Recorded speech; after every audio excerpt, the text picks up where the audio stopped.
Bueno, hemos estado trabajando eh, la serie El conocimiento de Dios y hemos venido trabajando sus atributos. En esta oportunidad seguimos con el tema Dios de misericordia, pero hemos venido para compartir sobre la gracia y la misericordia, que a veces, no sé si usted lo tenía claro, pero la predicación anterior pudimos ver una gran diferencia entre lo que es bondad y lo que es misericordia, y que a veces hemos orado de una manera errónea pidiendo misericordia en el momento en que no es, como por decirlo así, no es viable, o sea, no se necesita allí misericordia. Por supuesto que toda la creación ha pecado, ha caído, pero quiero recordarles que cuando conocemos al Señor, sabemos de qué se trata cada enseñanza, podemos vivir una vida cristiana mucho más efectiva, por llamarlo de alguna manera. No en todos los casos el Señor muestra su atributo de la misericordia, porque si recordamos lo que es la misericordia, es una palabra compuesta que tiene la primera parte y que proviene del latín misere, que significa miseria o necesidad, cor o cordis, que significa corazón, y el sufijo ia, que expresa hacia los demás. O sea, que la misericordia es ese corazón de Dios.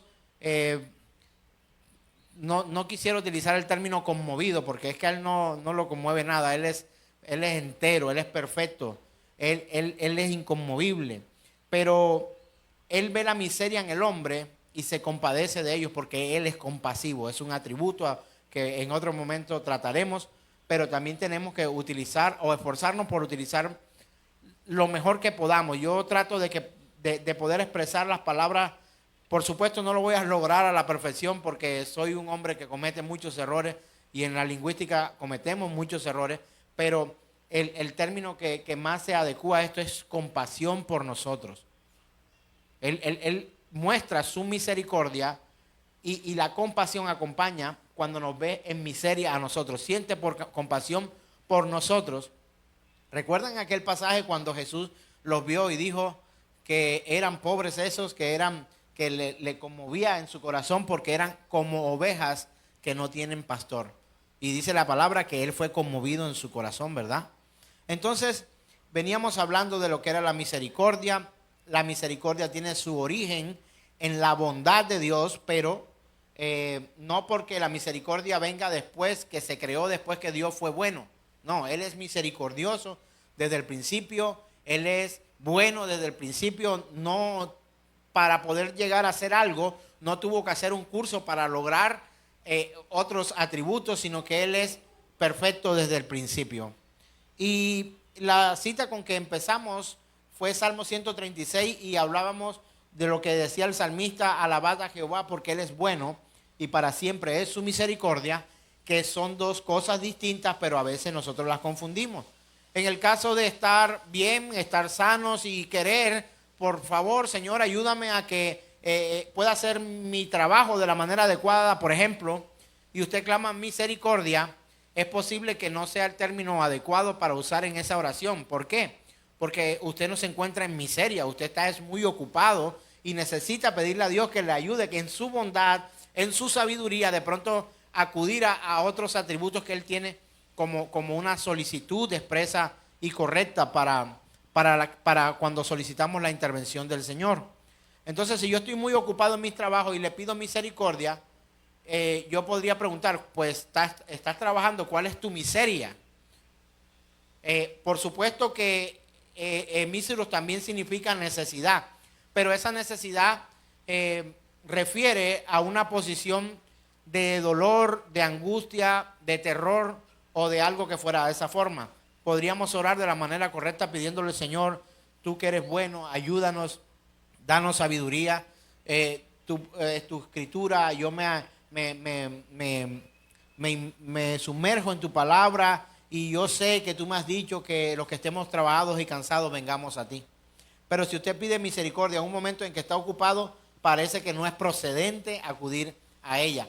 Pero si usted está enfermo, es miserable. Si usted está en pecado, es miserable. Si usted está confundido, quizás llega a ser miserable y de pronto no necesita sabiduría, sino misericordia de Dios, a causa de que su ignorancia o la mía nos ha llevado a ser miserables.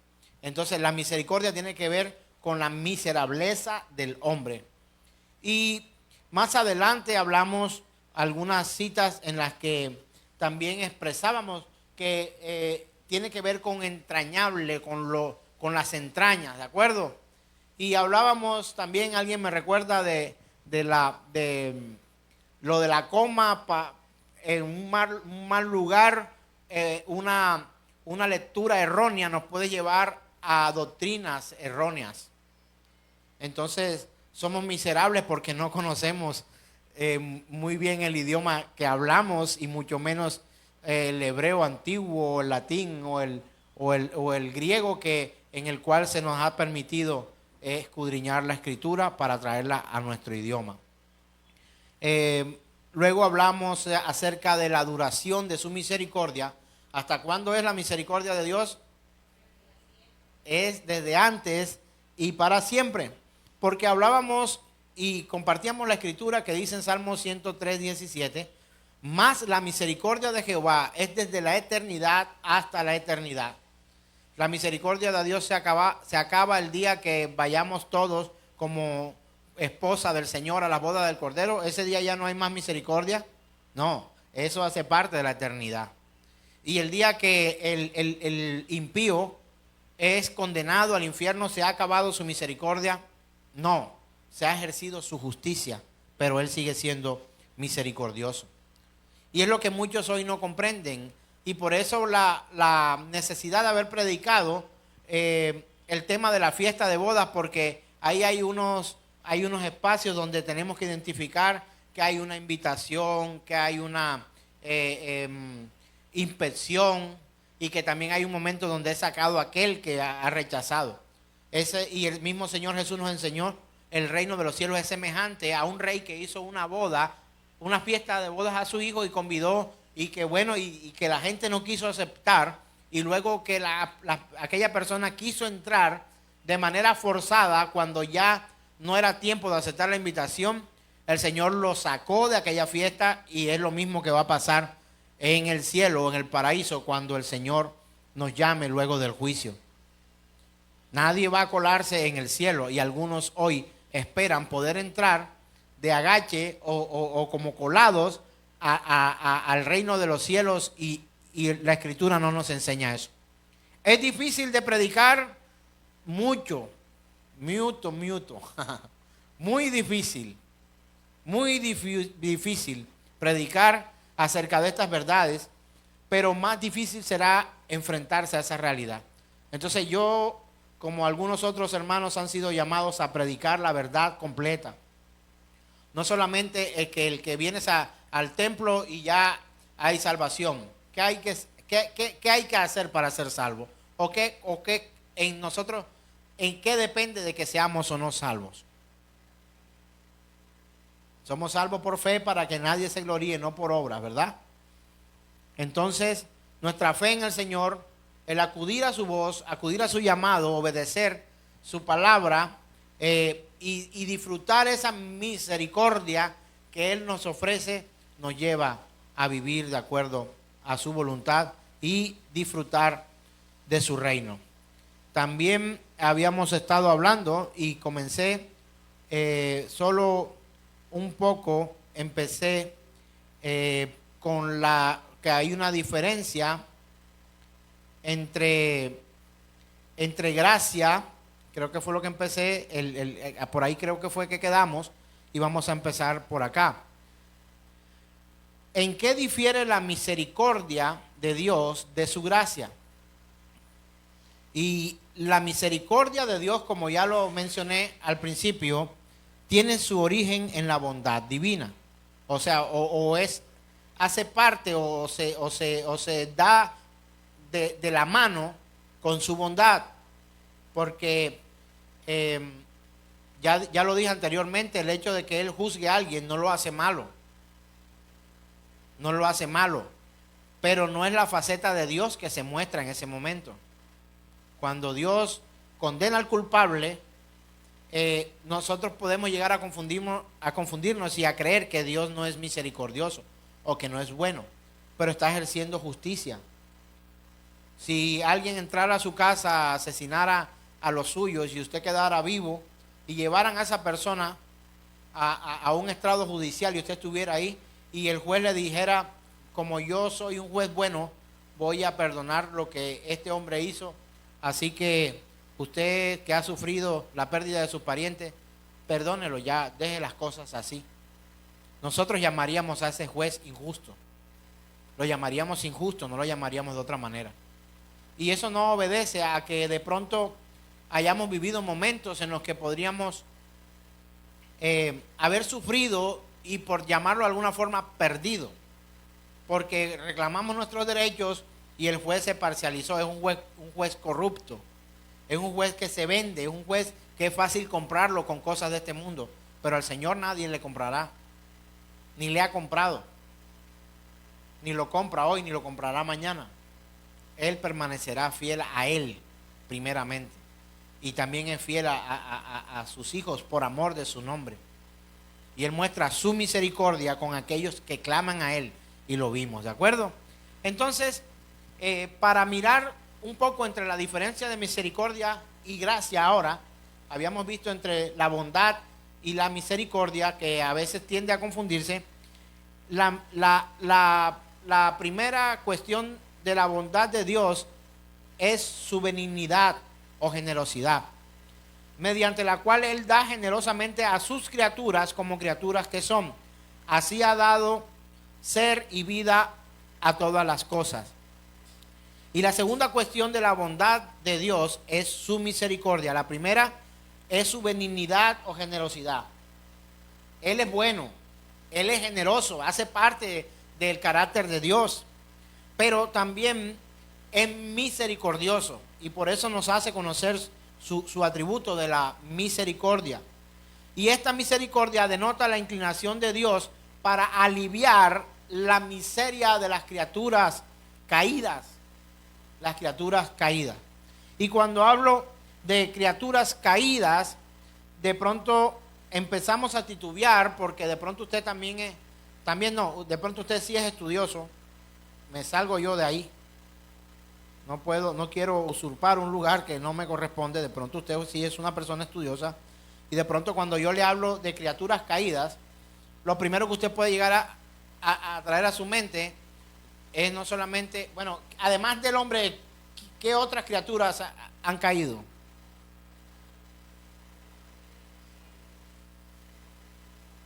Los ángeles.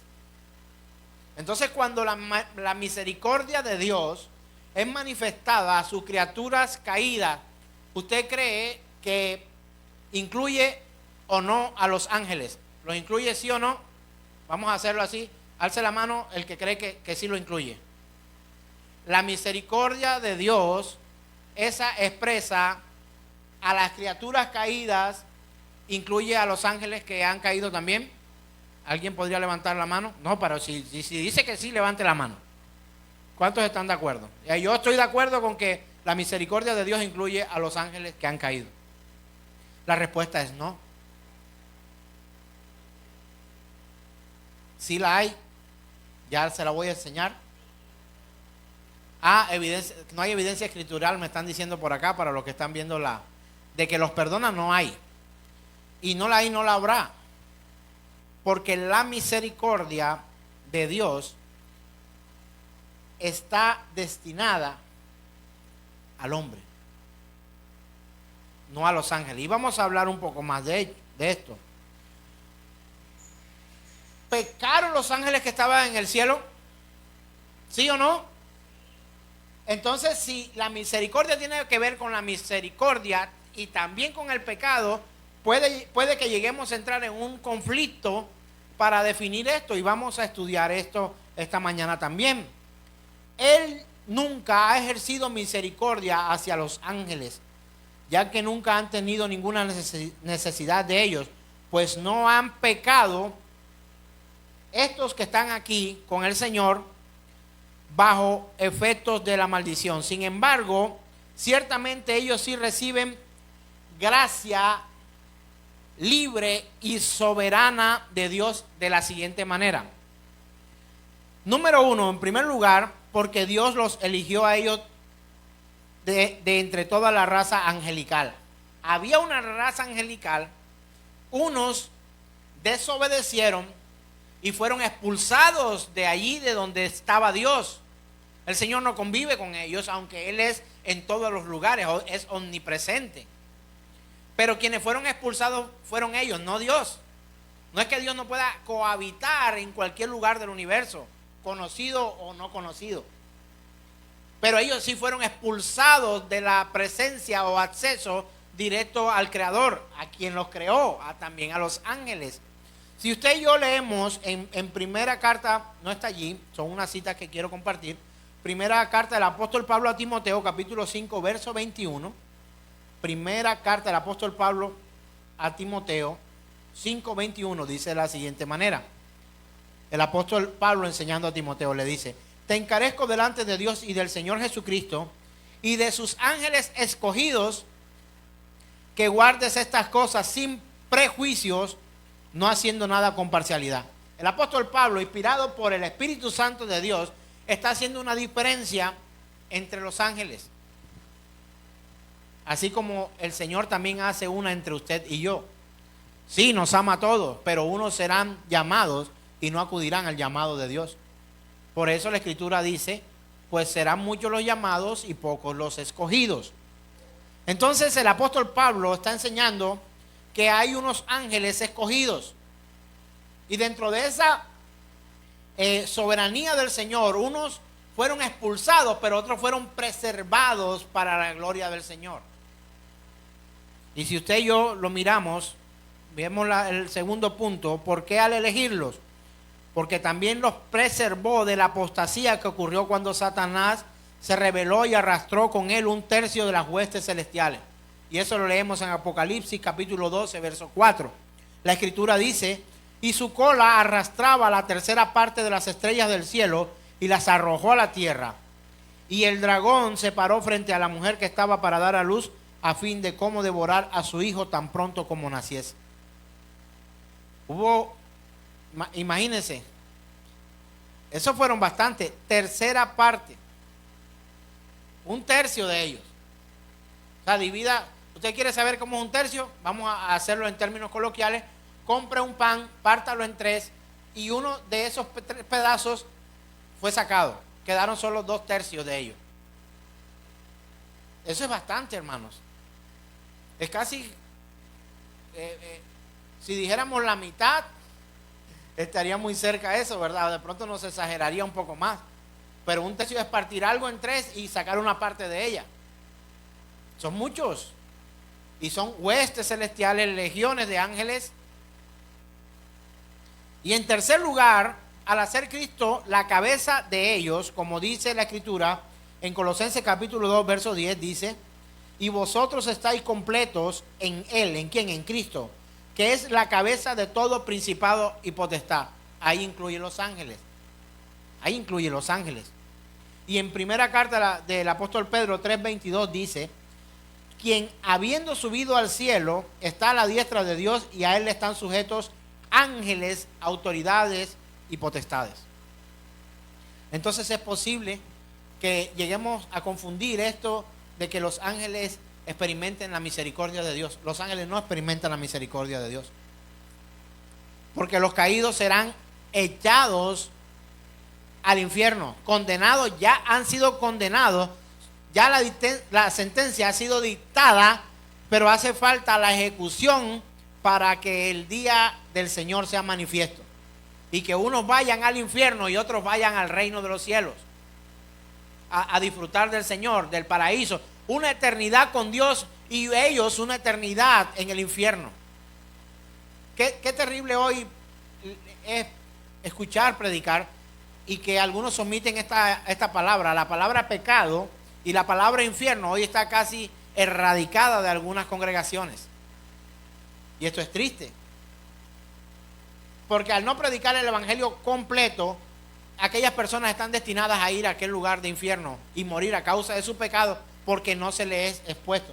¿Sabe una cosa? No, espero que usted vuelva el próximo domingo, pero el hecho de que usted venga acá y escuchar la verdad le compromete. ¿Y sabe cuál es mi compromiso? Poder predicar a todo el que pueda la verdad completa del Evangelio de nuestro Señor Jesucristo. ¿Y qué es el Evangelio? Las buenas noticias. ¿Cuál es la buena noticia? Que si crees, te arrepientes de tus pecados, irás con Él a la eternidad. ¿Y cuál es la mala noticia? No, pero si hay una buena noticia, tiene que haber una mala noticia. ¿Y cuál es la mala noticia? Que si tú no te arrepientes de tus pecados, si no crees en el Señor Jesucristo, tú serás condenado. Esa es la verdad, la realidad que debemos predicar. Un evangelio sencillo, sin tanta complicación. Mire, hay lugares donde usted puede ir para ser motivados. Hay COAS por doquier, los encuentras en las redes, algunos gratuitos y otros tienes que pagarles. Pero hoy escasea, no digo que no hay, escasean en comparación con la gran gama de soldados del ejército de sí mismo que predican más sobre ellos que de Cristo Jesús y su palabra. ¿Cuál era la labor de un verdadero hombre de Dios? ¿Cuál era la labor de un verdadero joven de Dios? ¿Cuál es la labor de una verdadera mujer de Dios o un niño de Dios? Es predicar la verdad del Evangelio. ¿A cuánto le gustaría que en menos de un minuto le diera un curso de la verdad del Evangelio? Lo voy a hacer de esta forma. Y si quiere empieza a contar, no voy a durar un minuto. Si crees en el Señor, tú serás salvo. Si te arrepientes de tus pecados, Él te perdonará y pasarás a la vida eterna. Si tú no te arrepientes de tus pecados y rechazas a Cristo, serás condenado. No me duré un minuto. No tengo que ser teólogo para decir todas estas cosas. Pero cuando yo entiendo esto, me da hambre por la palabra de Dios para poder sustentar, y ya entramos a un término que se utiliza ya un lenguaje un poquito más elevado, y es apologética, y a veces uno se asombra. ¿Eso qué es? Apologética. Eso no es necesario, necesitamos es saber de Cristo. Sí, es verdad. Pero el conocer al Señor nos da una idea. Conocerlo a través de la Escritura nos da una mejor referencia de quién es Él. Recuerde lo que le he dicho insistentemente. La Biblia es una autobiografía de Dios. ¿Quieres conocerlo? Ve a la Escritura. Ve a la Escritura. No solo me escuches a mí o escuches a un maestro o a este o a aquel, sino ve tú a la Escritura y confróntate a través de la Escritura. Te vas a encontrar allí, te vas a ver muchas veces allí, porque la Biblia habla de ti también y habla de mí, pero no somos los personajes principales. La Biblia habla de Dios, quién es Dios y cómo es Dios. Si leemos Colosenses capítulo 2, verso 10, la Escritura dice, creo que esa Escritura sí la tenemos allí para compartir con los que nos ven a través de las redes. Colosenses 2:10 dice lo siguiente: y vosotros estáis completos en Él, que es la cabeza de todo principado y potestad. Se me olvidó qué es lo que significa misericordia. ¿Me podrías recordar? ¿Qué significa misericordia? ¿Qué significa miserus? O miseris. Miseria o necesidad. Pero cuando yo leo la Escritura, esta está diciendo algo que contradice esta verdad. ¿Necesitamos la misericordia del Señor? ¿Sí o no? Sí. Pero yo leo la carta del apóstol Pablo a los Colosenses, capítulo 2, verso 10, y dice: y vosotros estáis completos en Él. Quiere decir, no tienen necesidad. ¿Y sabe por qué no tienen necesidad? Porque lo tienes a Él. Y Él te tiene a ti. ¿Qué afirma el apóstol Pablo? Vosotros estáis completos en Él. ¿Y cómo es completos en Él? Que si Él está con nosotros, como dice en otro espacio la Escritura, ¿quién contra nosotros? ¿Quién puede hacernos frente si Él está con nosotros? Aún sufriendo, aún siendo afligidos, aún siendo perseguidos. Así que, mis queridos hermanos, si nosotros estamos en Cristo, la Biblia dice: nueva criatura es, las cosas viejas pasaron, he aquí todas son hechas nuevas, dice la palabra. ¿Y saben por qué son nuevas? Porque no tendremos necesidad de otra cosa, porque tenemos la presencia del Señor en nosotros. Y no es que Dios no tenga acceso, porque somos impenetrables. De hecho, hay todavía la lucha eterna entre calvinismo y arianismo, en que si somos escogidos o si solamente somos nacimos para ser salvos, y hagamos lo que hagamos, vamos a ir al reino del Señor. Usted necesita arrepentirse de sus pecados. Y eso compromete, para la forma que enseñamos, nos compromete a nosotros, nos compromete con la necesidad de arrepentirnos. Si no se arrepiente, porque hay otro, no podemos cegarnos o cerrarnos a una doctrina específica sin tener en cuenta las otras porciones de la Escritura. No nos podemos cerrar a una sola. Y la Escritura dice: arrepentíos, creed en el Evangelio. Y cuando el Señor mismo se lo dice a los hombres, le está haciendo una exigencia: arrepiéntete. Y cuando aquel está haciendo su granero más grande, porque va a disfrutar de la vida, el Señor le llama miserable. O sea, tienes todo para vivir aquí, pero nada para vivir allá. Eso nos hace miserables. Y hablamos, no, pobre miserable, no tiene ni dónde caer muerto. Pues yo tengo dónde caer muerto. El universo lo tengo a mis pies para caer muerto. Pero lo que tengo aquí, nada de lo que aquí tengo me servirá en el reino de Dios. ¿Sabe por qué? Porque estamos completos en Él. ¿Y sabe por qué usted no va a tener necesidad de misericordia? Porque si está en Cristo, hace parte del paquete que Él le entrega. Por eso el que pidamos misericordia puede llegar a ser un cuestionante de la soberanía de Dios. Se lo digo de otra forma: cuando yo estoy triste, abatido, vamos a poner un ejemplo, vamos a suponer que yo esté triste y abatido y afligido por algo, que me llegara a afligir por algo, y que yo pueda decir que no necesito la bondad de Dios, ni necesito la misericordia de Dios, porque yo estoy en Cristo. Es contradictorio. Si estoy en Cristo, por eso Él nos llama, que a pesar de las tribulaciones, hemos sido llamados para heredar el reino de los cielos. Quien tiene a Cristo lo tiene todo, absolutamente todo. No le hace falta nada. Aun si muriere, dice, Él mismo enjugará las lágrimas de nuestros ojos. Ya no habrá más llanto ni dolor. Es más, dice la palabra que mire, en la presencia del Señor no necesitará bombillos, porque su luz lo alumbrará todo. O sea, tú no necesitarás nada, no necesitarás comida, no necesitarás una esposa, un esposo, no necesitarás hijos, un marido, no necesitarás carro, no necesitarás dinero, no necesitarás absolutamente nada. Si tú tienes todo aquí, pero nada en el cielo, miserable eres. Ay, el pastor nos vino a insultar esta mañana. No, te estoy hablando con fundamento en la Escritura, lo que la Escritura me enseña. Si tú no tienes a Cristo, eres un miserable. Y esto suena como insulto, porque yo escucho que insultan a una persona con otra y se llaman miserables unos a otros, pero no entienden lo que es realmente lo que esta palabra significa. Ser miserable no es ausencia de cosas, de adquirir cosas en esta tierra. Ser miserable es simple y llanamente no tener a Cristo en nuestras vidas. Eso nos hace miserables. Eso nos hace miserables. Él dice, el apóstol Pablo a los Colosenses, verso 10: y vosotros estáis completos en Él, que es la cabeza de todo principado y potestad. Y primera de Pedro 3:22, primera carta, apóstol Pedro, capítulo 3, verso 22, dice lo siguiente: quien habiendo subido al cielo está a la diestra de Dios, y a Él están sujetos ángeles, autoridades y potestades.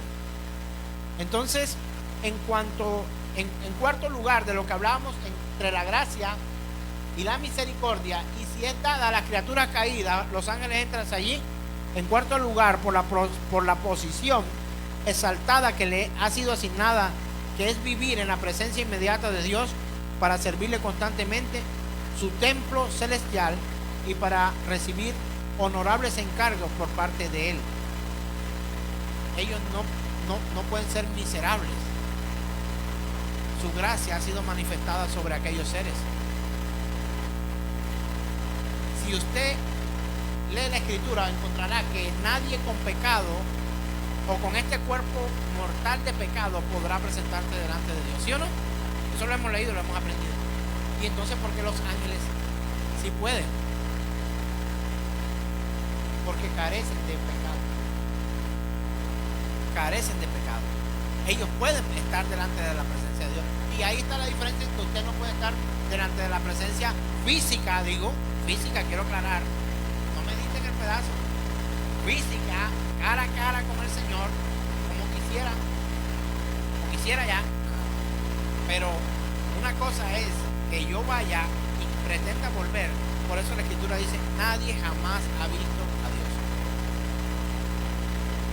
Pero yo puedo decir, los ángeles no han visto a Dios. Han visto manifestaciones de Dios, pero en su plenitud no. Nadie quedaría calcinado en esto. Los ángeles, al no ser seres de pecado, los que habitan en el cielo, pueden deambular por aquí. Hola Señor, ¿cómo estás? Buenos días. Bueno, allá dice que no habrá ni día de noche, todo el tiempo será diferente, ¿verdad? Una cosa es lo que tratamos de imaginarnos y lo asociamos con cosas muy terrenales. Y creemos conocer a Dios porque lo asociamos con cosas terrenales. Recuerda aquello, es que Dios es como el pan para el hambriento, el vestido para el desnudo y como la manta para el que tiene frío. No es una manta, Él no es un pan. Él es absolutamente todo sobre la vida, ¿verdad? Ahora, para entender esto, al tratar de estudiar la misericordia de Dios, tal como se establece en la Escritura, se debe hacer una triple distinción. Y vamos a mirar, en primer lugar hay una misericordia general de Dios que se extiende no solo a los hombres y creyentes, sino también a los no creyentes por igual, a toda la creación. Cuando dicen sus misericordias son sobre todas sus obras. Leamos Salmo 145:9. Si la tienes en tu teléfono, búscala. Salmo 145:9. Traiga Biblia para que corrobore. Yo me equivoco más de lo que usted se imagina cuando estoy predicando. Ustedes son mis ayudantes. Salmo 145:9 dice de la siguiente manera: bueno es Jehová para con todos, y su misericordia sobre todas sus obras. Hay una misericordia extendida de manera general sobre la tierra. Por eso podemos leer en algunas partes de la Escritura que dice que Él hace salir su sol sobre justos e injustos, ¿verdad? Ahora, sí, Él le va a poner sol nada más a los que creemos y a los que nos hemos arrepentido de nuestros pecados, ¿no? Y también en la Escritura que dice, mira, por su misericordia no habéis sido consumidos. Lo voy a decir en español latino. Por su misericordia no te ha acabado, no te ha destruido, no ha sido calcinado. Y lo digo de esta forma porque algunos quieren leer la Reina Valera porque sienten que le habla a Dios, habla así, ¿verdad? De vosotros sois. Y resulta que esto proviene de la traducción de la Biblia. Casiodoro Reina y Cipriano de Valera, ¿verdad? ¿Sabía usted ese dato por eso que se llama así la Reina Valera? Son dos españoles que hicieron una traducción al idioma castellano. Entonces, si bueno es Jehová para con todos, está diciendo la Escritura, para con todos, y sus misericordias son sobre todas sus obras, saca a los ángeles caídos. Él es bueno, Él sigue siendo bueno a pesar de que los ángeles hayan caído. De la misma manera que si nosotros analizamos, es bueno el Señor incluso con el impío, con el que no cree, con el que le da la espalda. Y yo me acuerdo otra vez de esta Escritura: por su misericordia no hemos sido consumidos, no hemos sido calcinados, no hemos sido destruidos por su mera misericordia. Levante la mano, ¿hay algún pecador por acá? por su misericordia no has sido consumido. Porque ve tu miserable vida y dice, tendré misericordia por mi creación. ¿Lo hace solo sobre los creyentes? No. Pero es una misericordia general. Quiero que entienda que esto de la misericordia de Dios puede llegar a tener, yo no quisiera catalogarla, la verdad no quisiera catalogarla, porque es que una no hace que la otra sea más o que sea menos, sino que son manifestaciones distintas de la misericordia de Dios. Y usted va a entender luego por qué cuando el reo de muerte, el pecador no arrepentido, el pecador que se rehusó a vivir su vida para Dios y arrepentirse de sus pecados y creer en Cristo Jesús, usted podrá decir, bien hecho que lo saquen de aquí, pero su corazón es terrenal y su misma naturaleza pecaminosa le hace pensar de esta forma. Uy, no, que lo perdone. Ay, sí. Ay, Señor, no seas así. Tal cosa no habrá. Usted ve un estrado judicial a los del jurado, porque hay un jurado llevando como una especie de derechos humanos y tratar de que haya imparcialidad, etcétera. Y muchas veces no elige el juez, elige el jurado, ¿sí o no? Lo hemos visto en las películas. El jurado aprueba esto, pero quien dicta la sentencia siempre es el juez. Vamos a oír lo que acordó el jurado, y el jurado dice su opinión, pero quien condena es el juez. Y resulta que usted no verá, ni tienen permitido dentro de sus capacitaciones está, que cuando alguien que hace parte del jurado y un juez dicta una sentencia, ellos no se pongan, ay no, por favor, ¿cómo se le ocurre? ¿Cómo va a hacer esto? ¿Sabe qué tiene que hacer el jurado? Guardar silencio absoluto. No puede hablar. Tiene que seguir las instrucciones que el juez da. ¿Usted cree que nosotros vamos a estar abrazados allá como cuando juega la selección Colombia y gritamos gol por uno que se hace en nuestro favor y nos vamos a poner todos tristes y vamos a dejar de aplaudir cuando el contrario le hace un gol a nuestra selección? Tal cosa no ocurrirá en el reino, porque la Escritura dice, todos sus juicios son justos, y los justos o justificados aprobarán gustosamente la decisión de su maravilloso juez. Ahí no habrá tiempo para tristeza. Usted se imagina entrando así al reino de los cielos. Aquí vengo yo. No, pero allá está Memo. Hey, Memo entró. Bien. Y yo aquí adentro mirando. Allá veo, ahí viene Armando. Muy bien. Y empiezo a buscar a alguien que no voy a decir el nombre para no ofenderlo. Anda, lo mandaron para allá. Uy, ese señor sí, qué cosa tan tremenda. ¿Usted cree que podré hacer eso en el cielo? De ninguna manera. Ahora pensemos en nuestros hijos. Más cerca.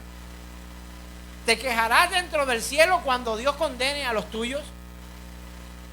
Mejor quéjate aquí hoy y predícales la palabra.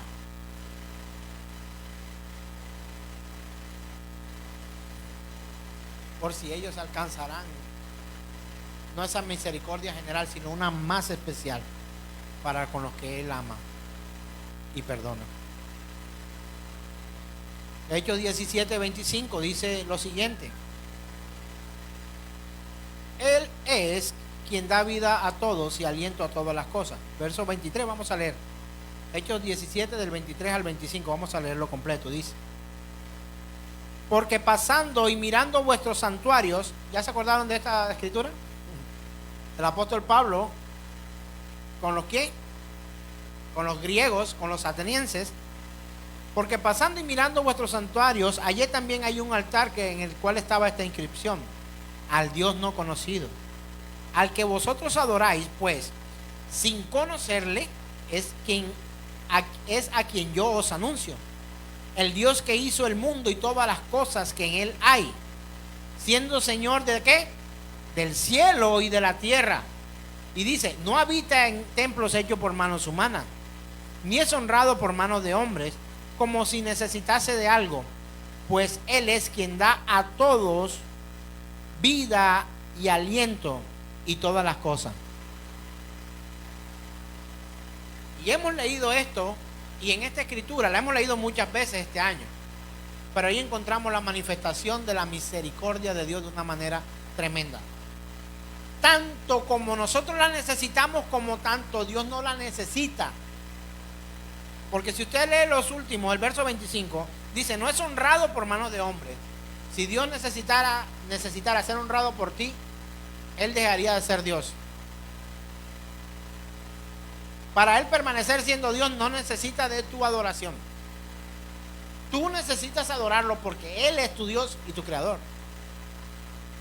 Si Dios necesitara de tu adoración, de tu exaltación, el Señor sabe en qué sentido lo digo. Y espero que usted también. Si Dios necesitara algo de ti, Él sería miserable. Un necesitado. Un necesitado. ¿Necesita Dios algo de ti? Dios no necesita nada de ti, querido amigo. Tú necesitas todo de Él. Y el apóstol Pablo en sus palabras elocuentes se las está diciendo a los filósofos de la época. Y le dice, en el verso 24, el Dios que hizo el mundo y todas las cosas que en él hay, siendo Señor del cielo y de la tierra, no habita en templos hechos por manos humanas. ¿Eso niega la omnipresencia de Dios? No. Pero le está diciendo, mira, para que Dios subsista o se mantenga en el tiempo, los hombres no tienen que hacerle un templo. Por eso cuando aquellos discípulos llegaron a chicanearle al Señor y se estiraban sus túnicas diciendo, ya viste el templo, Señor, que tenemos, maravilloso es. Y el Señor lo miró, sí, ya lo vi. Al Señor no le impresiona nada. A Él nada lo impresiona. Además que Él es el dueño de todo, incluso de lo que permite que los hombres hagan. ¿Y cuáles fueron las palabras del Señor? Sí, maravilloso ese templo. Ese templo que de uno de los lados donde el sol se pone estaba cubierto de oro. Cuando leo esto me sorprende. Es una cosa magnífica. Hubiese sido de las maravillas, la mejor maravilla de las maravillas. ¿Cuántas maravillas hay en el mundo hoy? 7 maravillas. Las 7 maravillas del mundo. Esa fuera la maravilla de las maravillas. Un lugar que de su costado donde se pone el sol está cubierto de oro, para que aún la luz del sol que se opaca allá en el oriente pudiera reflejar esa luz y mantener iluminada todavía la ciudad a causa del templo. ¿No le parece eso asombroso? Si yo viera ese templo, creo que cometería el pecado de idolatría. Si yo viera ese templo, creo que para mí ese lugar sería un ídolo. Yo vería ese templo, ¿sabe qué quizás haría? Era el templo donde se presentaban ofrendas al Señor en el altar. ¿Sabe qué cree que yo haría si yo viera ese templo? No, imagínate que lo encontraron, estaba lleno de un monte. Me endeudo con lo que sea y voy a ver. ¿Y sabes qué haría yo al ver ese templo? Yo me tiraría al piso y me postraría, como hizo mi hermano Juan cuando se le presenta el ángel y Juan se postra delante de los pies y el ángel le dice, ¿por qué te postras? Levántate. Tú y yo somos consiervos del Señor, o sea, servimos juntos a Dios. Si encontraran el arca, también me volvería un idólatra. Quería ir a tocarla, a ver ahí donde esa fue la misma que cargó David, en la que se manifestó la gloria poderosa de Dios, y quizás cometería la misma imprudencia que Usa. No sé si usted sabe quién es Usa. Aquel que mientras se trasladaba el arca de Dios a la santa ciudad, montada en bueyes, caía al piso y Usa metió la mano para sostenerla. Pero ¿qué pasó? Murió al instante, cayó muerto porque no podía, porque la presencia de Dios había sido y era manifestada constantemente en ese objeto. Hoy ese objeto sería motivo de idolatría. Y quizás sería también un motivo de idolatría para mí. ¿Usted se imagina que yo tuviera la vara de Aarón acá? Hermano, yo cogería esa vara aquí y la menearía para allá y para acá como si estuviera en Star Wars. Seguro. Y yo creo que me iría así, fuera escondido de mi esposa un día. Me montaría en mi carrito, aceleraría para las playas de la ciudad, Santa Marta, en la bahía. Bien temprano miraría hacia atrás y levantaría la vara para ver si de pronto, no sé, algo pasa y camino hasta el Morro, en seco. Sería motivo de idolatría. Lo sería. Encontraron un pedazo del arca que dicen que es el arca de Noé, pero esa arca no era de Noé, esa arca es del Señor. El arca de Noé no era de Noé, era de Dios. La hizo Noé para Dios, por instrucciones de Dios. Encontraron un pedazo de palo por allá y están haciéndole el carbono 14, tratando de investigar, y encontraron que ese pedazo de madera montado en una cumbre, valga la redundancia, sobre una montaña por allá, en el Ararat, que encontraron por allá un pedazo de palo y dicen que ese pedazo de palo era el del arca. Hoy alrededor de eso hay una cantidad de cosas, como el sudario, el trapo que tienen por allá. Hermanos, si agarran la sangre de hombres como usted y como yo y la pasean por las naciones porque es la sangre de un sumo pontífice, ¿qué no haríamos con los objetos reales que hacían parte del templo? ¿A cuánto le gustaría tener, así sea una cucharita del altar del Señor? La cargaría de llavero, la pondría aquí para llevar sus llaves, esa cucharita. Los hebreos, los judíos, no leen la Biblia como usted y como yo. Usted coge, y eso pasa así, o coge el libro y lo hace para encontrar dónde es. Uy, estoy buscando el libro del profeta Isaías, y le dan, hasta buscan el Nuevo Testamento, y eso pasan las hojas para ver para dónde es. No es que esta no es mi Biblia, y salimos con las excusas porque no conocemos la escritura y tratamos la Biblia. Los hebreos la leen con un aparatico, una barrita. Memo nos las trajo aquí la otra vez. Me gustaría, Memo, si es posible en algún otro momento volver a traer la distribución. Y Memo tiene con María del Rosario tienen una colección de Biblias y una historia muy importante que contar. Creo que haríamos una fiesta un domingo pronto y podríamos exponer eso nuevamente. No sé, se me están ocurriendo cosas aquí en este momento. Y Memo nos trajo un aparatico así, un metálico que tiene una manito, en forma de manito, para poder leer la escritura, porque ellos no se atreven ni a tocar las hojas. Y si no estoy mal, Memo, creo que hay una cosa que la gira, no tocan la hoja, sino que le dan vuelta como una palanca y ahí van tocando, porque ¿cómo van a agarrar esos papeles, esos papiros? Se destruirían con las huellas digitales en nuestras manos. Pero todo esto se vuelve idolatría. Yo te convido a algo mucho mejor que tener o conocer cosas asombrosas y misteriosas. Te convido hoy a conocer al Dios desconocido. Ve a la escritura. ¿Y por qué no comparar tu corazón con la escritura y tu mente? ¿Por qué no comparar tus acciones con la escritura? Y entenderemos que la misericordia de Dios ha sido extendida a nosotros como criaturas especiales en su creación, sí, pero no somos lo último. Contigo o sin ti, Dios seguirá siendo Dios. Entonces, la misericordia, le hago la pregunta con el argumento que he tocado, ¿se extiende hacia los ángeles? La respuesta es no. Pregunto, ¿alguno ha pedido por algún animalito en la calle? Ay, Señor, ten misericordia de los gatos del poli. Yo lo he orado.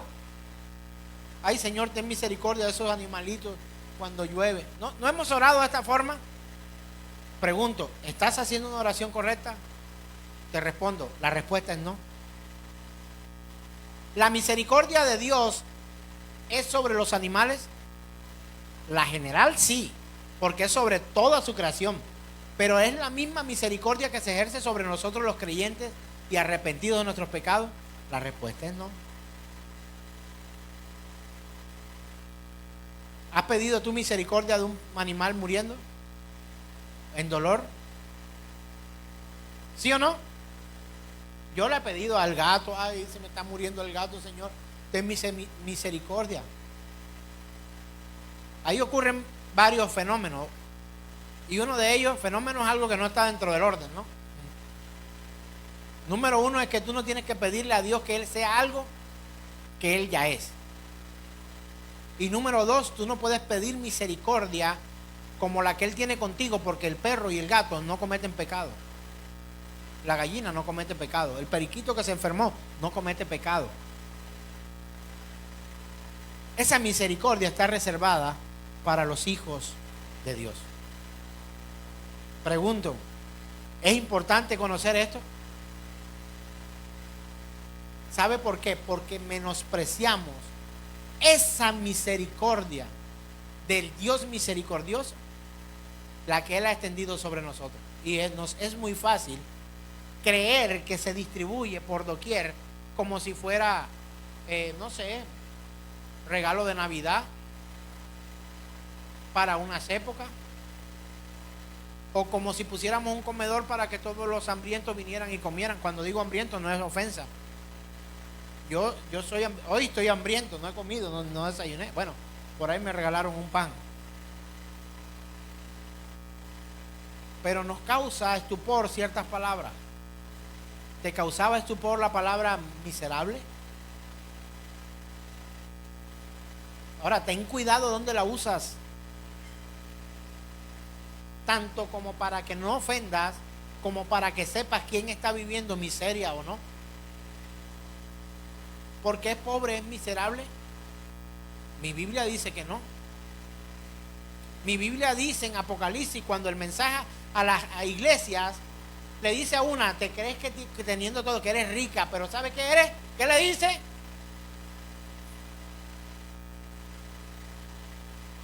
Eres miserable, le dice.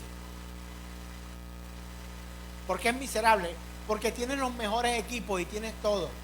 Tienes más like en Facebook y en Instagram y en todas las plataformas. Eres famoso, pero eres miserable. ¿Por qué eres miserable? Porque tienes todo esto menos al Señor,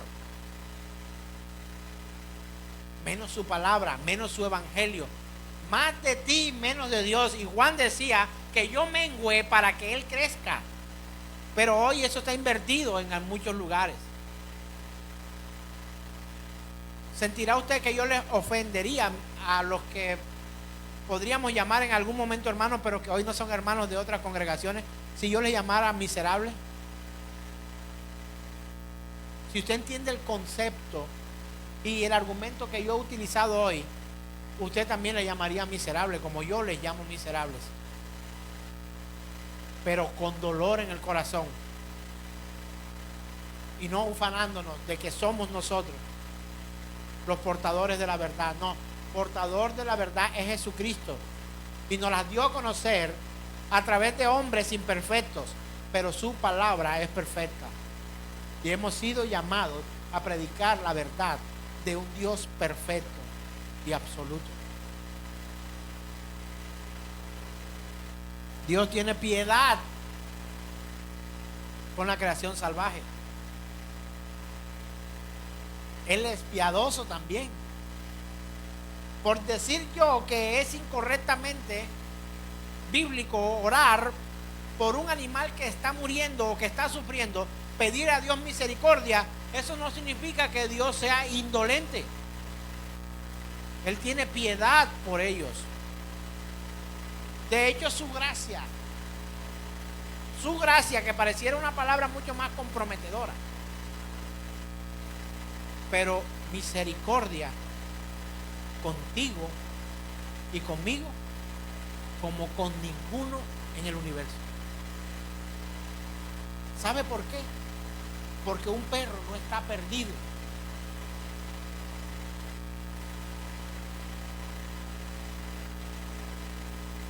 Una planta que se está secando no está perdida. Pero tú y yo que pecamos a diario sin arrepentimiento, estamos camino a la perdición. Perdón, no estoy intentando llorar, estoy intentando no hacerlo. Porque me compunge esto, ¿sabes? Me duele esto. Escuchar hoy amigos que anduvieron conmigo, que anduvimos, que conocimos, que compartimos, viviendo vidas tan vacías, tan miserables. Tener tantos amigos, y quizás si algún pastor me está viendo, tengo que decirlo, y ojalá lo esté haciendo, con una congregación viviendo un ministerio tan miserable y haciendo a la gente más miserable de lo que es, predicando la falsedad de los hombres en medio de congregaciones, utilizando los templos para manipulación. Miserables.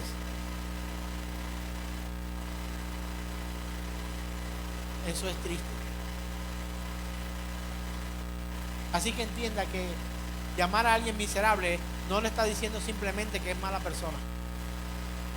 A una persona que es mala persona no le digas miserable, dile eres mala persona.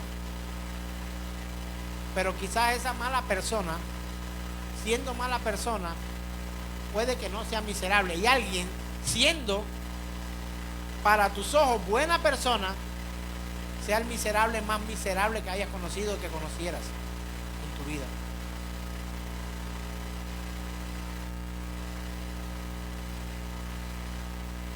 Entristezco mucho al entrar a las redes sociales de muchos amigos que aún amo. No significa porque hoy predique de manera distinta y vana yo haya dejado de amarlos. Dios les ama también, pero no puedo congraciarme con ellos para vivir una vida. O sea, esto no puede negociarse. La verdad, yo no puedo negociar principios bíblicos por mantener una amistad con alguien. Lo siento por esos hermanos que un día me dieron la mano y que hoy predican un mensaje miserable, ausente de Cristo. Y yo me autoproclamé mi propia definición de miserable. Para mí miserable, luego de estudiar esto, es todo aquello que carece de la verdad de Cristo, mi Señor. Eso es miserable. Pero ¿sabe qué? Todo miserable, y estoy hablando de humanos, todo miserable es candidato perfecto para recibir la misericordia de mi Dios.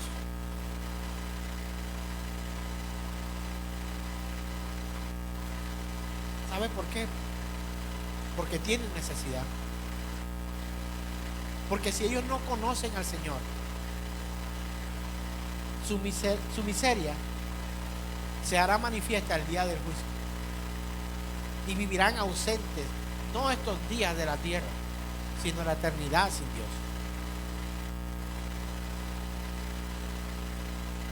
La misericordia no ha, la miseria no ha ejercido aún su juicio sobre aquellos. No sé si me hago entender. ¿Me hice entender, Armando? La misericordia aún no ha ejecutado su juicio. No. La miseria aún no ha ejecutado su juicio sobre el miserable. No. Porque un miserable hoy puede llegar a recibir misericordia del Dios viviente.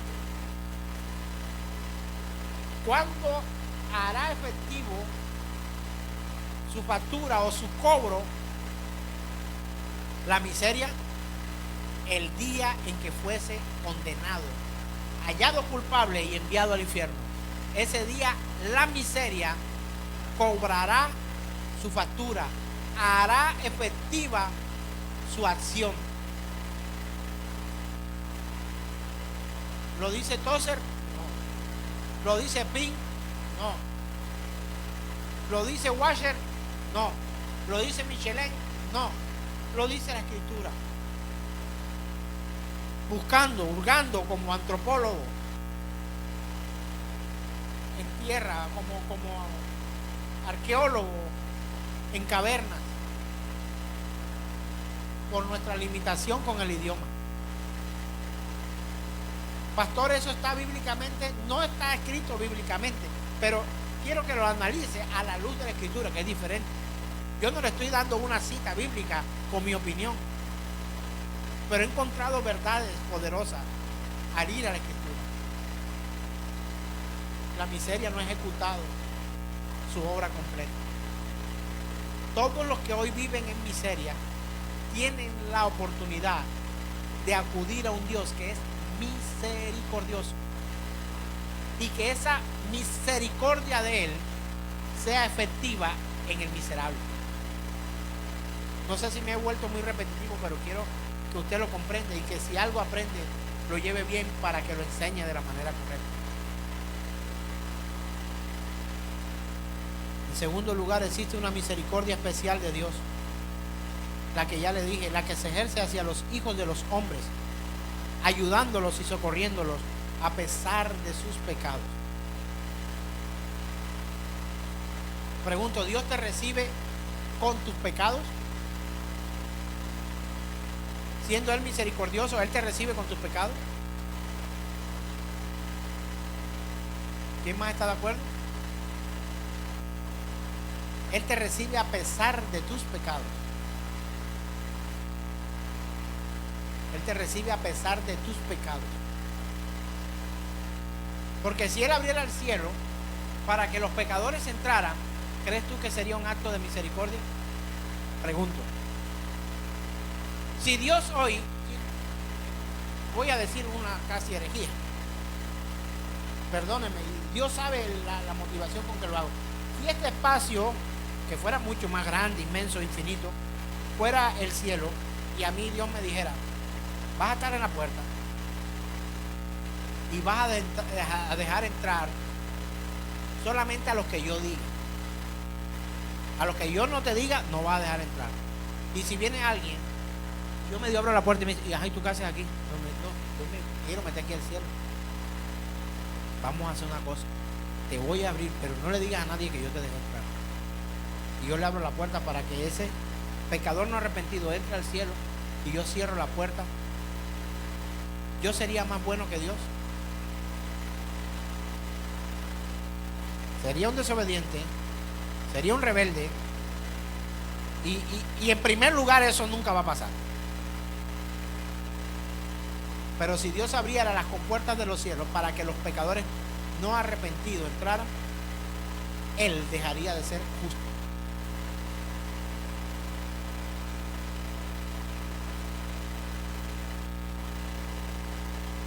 Hermanos, predica.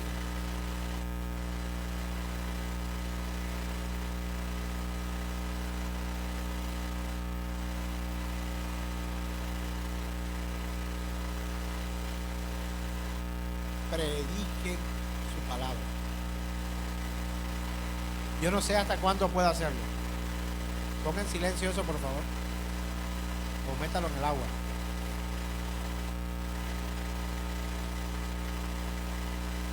Cuando venga al templo, póngalo en silencio. Hermanos, miren, si usted no predica el evangelio, se va a hallar en el camino con más miserables que salvos, que gente completa. Lo que el apóstol Pablo dijo en Colosenses, que leí ahorita, él, Colosenses 2:10, para que quede claro, cuando él dice, y vosotros estáis completos en él, es porque a los que él ha extendido su misericordia no les hace falta nada. No nos hace falta nada.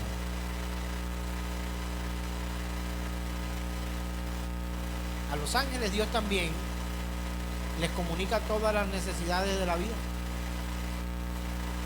A nosotros, a los hijos de los hombres.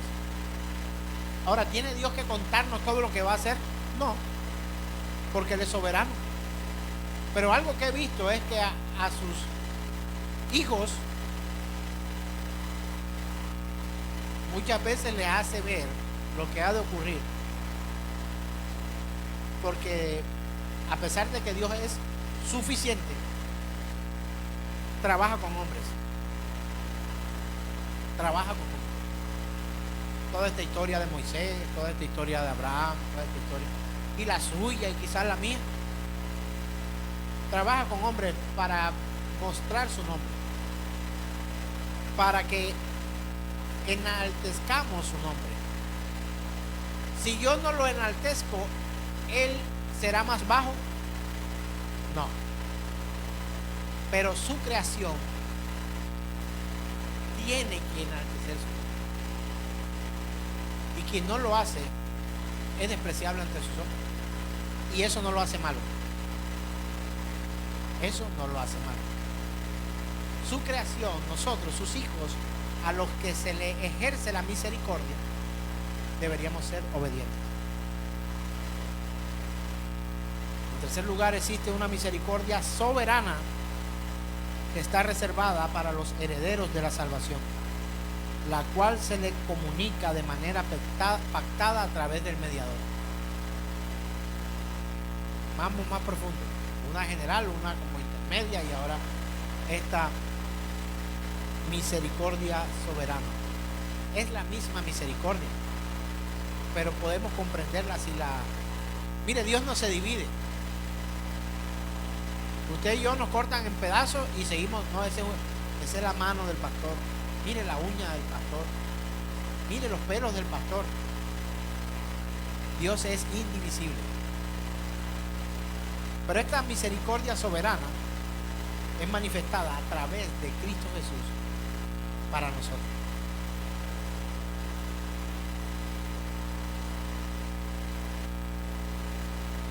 Esa canción que dice que un día vamos a botar nuestras cruces y vamos a tomar nuestra corona, por eso me gusta tanto. Es espectacular, me encanta esa canción. Cuando los santos marchen ya con su corona en verde cruz.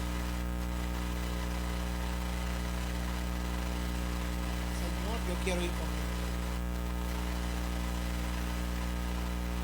Nadie que no tenga una cruz para cargar podrá recibir la corona de justicia del Señor. ¿A cuánto le gustaría que vamos a dejar esa cruz aquí? Pesa mucho.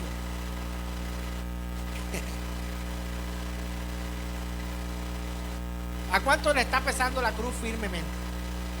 Yo levanto mi mano. Mi Cristo no anuló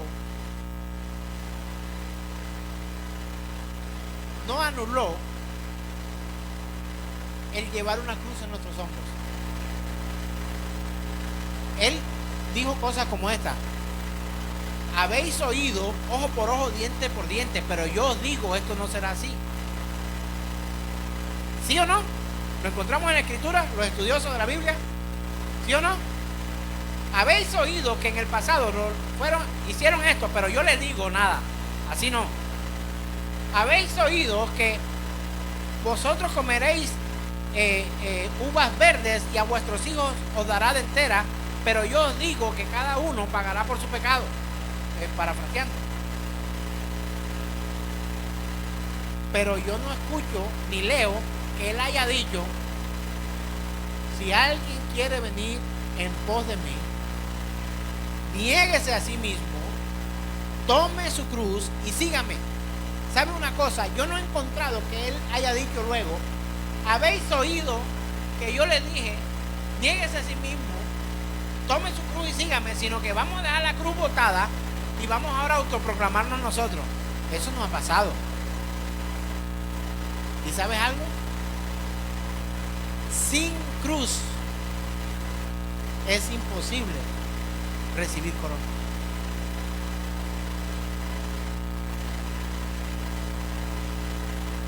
que aprender a surfear con la cruz encima. Hay que aprender a manejar el carro con la cruz encima. Hay que aprender a manejar el matrimonio con la cruz encima. Hay que aprender a ser pastor con la cruz encima. Hay que aprender a ser oveja del Señor, miembro de una comunidad con la cruz encima. Hay que aprender a repartir pan con la cruz encima.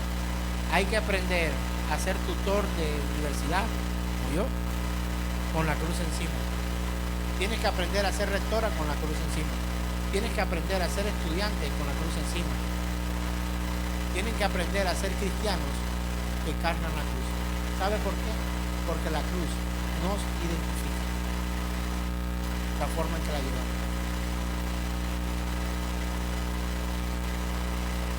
Toma tu cruz y sígueme. Por eso no tengo derecho a reclamar más de lo que debo. Me robaron, no sé qué. Hay una instancia, hazlo. Pero cuando nos quejamos sobremanera de la cruz, que muchas veces le llamamos cruz a la esposa que escogimos, cada cual coge su cruz, o a los hijos que me dio, o a la familia donde me pusiste. Estamos haciendo las cosas mal. Primero, es posible que esa no sea la cruz de la que Dios hable, número uno. Y número dos, no la escogió el Señor, la escogiste tú. El trabajo, no, yo no sirvo para esto. Ah, bueno, renuncia. No, pero es que necesito el trabajo. Ah, entonces no renuncia. Pastor, mis hijos me tienen aquí. No puedo encontrar tanta maldad en dos criaturas, una de 5 y una de 6 años. Sencillo, hermano o hermana, entrégalos en adopción. ¿Cómo se le ocurre? Ay, pero no te tienes hasta aquí, entrégalos, dalos en adopción. O regálamelo a mí, ven, yo quiero una nena para hacerle moño y jugar con ella.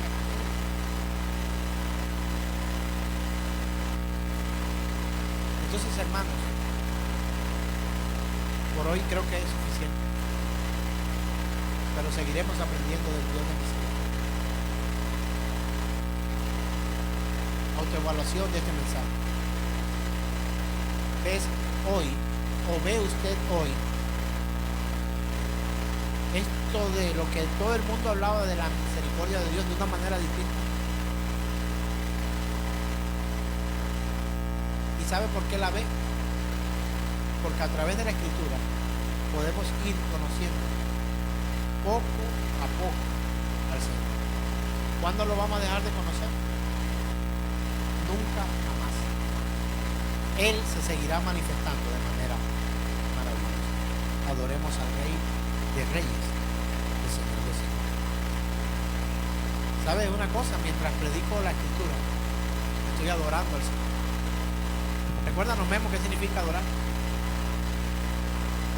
Trabajar, servir. Es que yo no puedo ir a adorar porque estoy ocupado. Adorar es servir. Adorar es trabajar.